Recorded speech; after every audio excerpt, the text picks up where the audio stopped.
মায়েরা একাদশী করার গুণটা বলে রাখি। একাদশী ছেলে না মেয়ে? জোরে বলবেন, জোরে বলুন।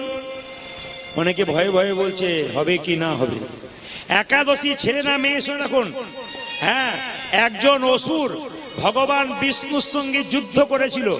ভগবান বিষ্ণু যখন গুহার মধ্যে ঢুকে গেল, তখন সে অসুরটা যখন ভগবান বিষ্ণুকে মারতে যাচ্ছে, ভগবান বিষ্ণুর দেহ থেকে একটা জ্যোতি সৃষ্টি হলো।